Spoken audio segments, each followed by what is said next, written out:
diversity of ideas. Fantastic. Definitely use that one. That's what it's about.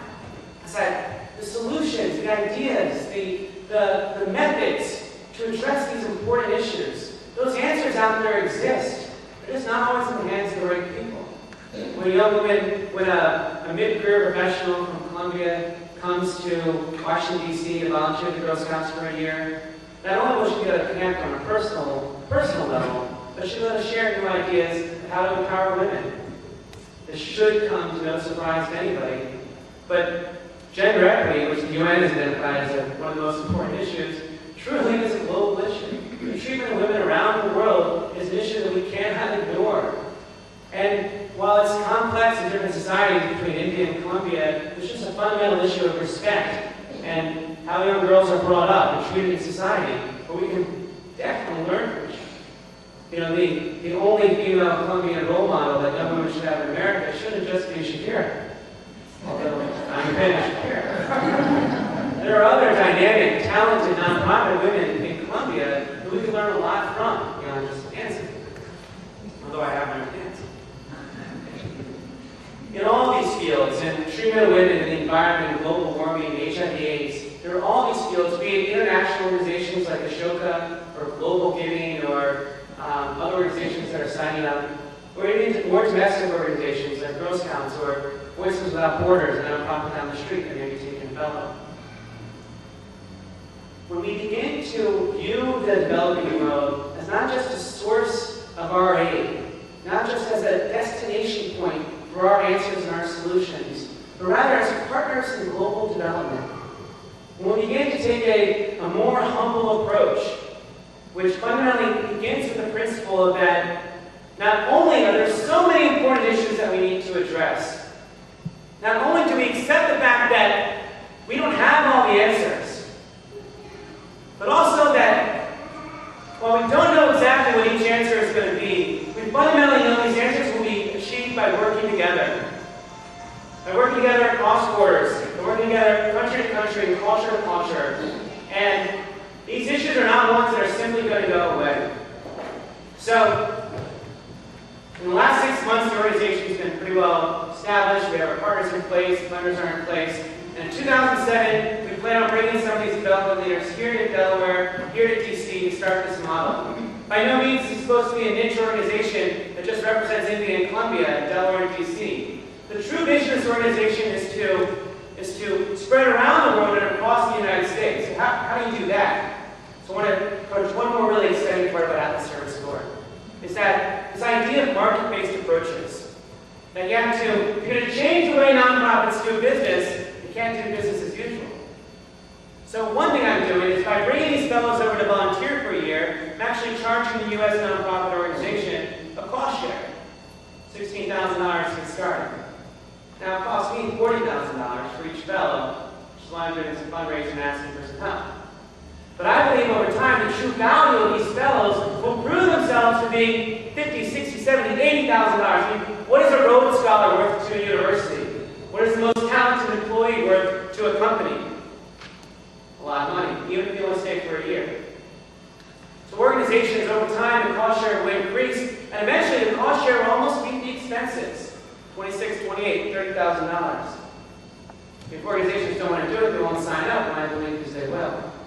And when you create a nonprofit that creates value and then leverages that value, so you only need to raise a few $1,000s for each fellow, then you can spread around the world. And it's not just an Indian learning from an American and vice versa, but the Indian learns from the American, learns from the Colombian, learns from the South African, learns from the person from China. We all learn from each other. So this true network gets set up.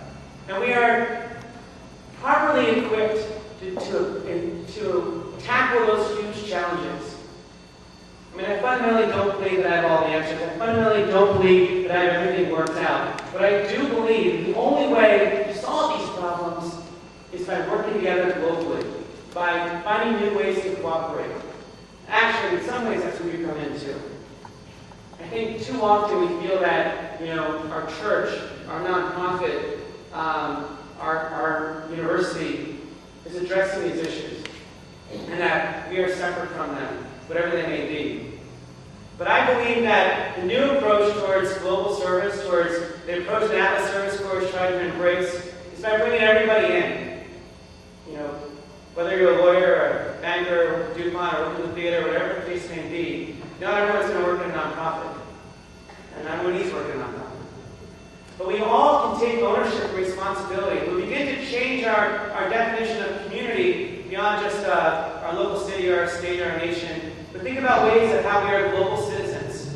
And how when a woman is bought and sold in India, it affects all of our humanity. When children die overseas of hunger, it threatens each of us individually. And how these issues affect us even in our own community.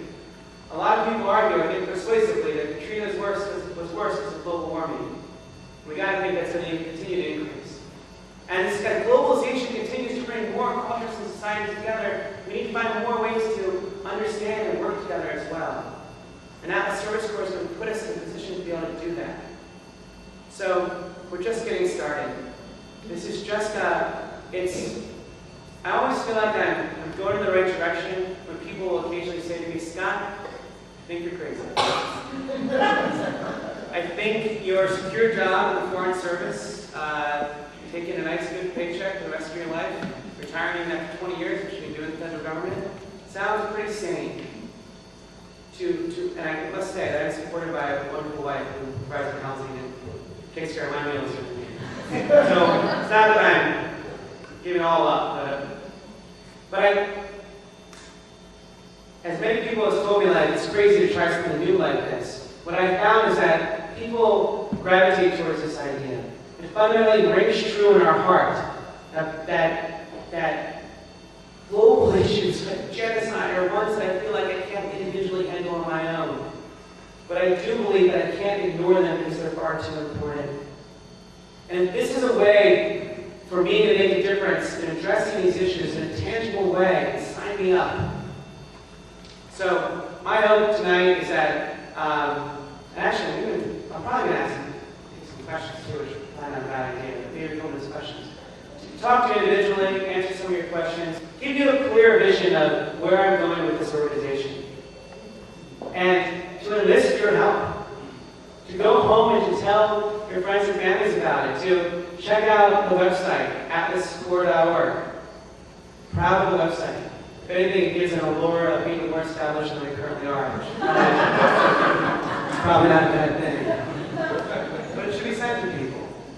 And to ask questions.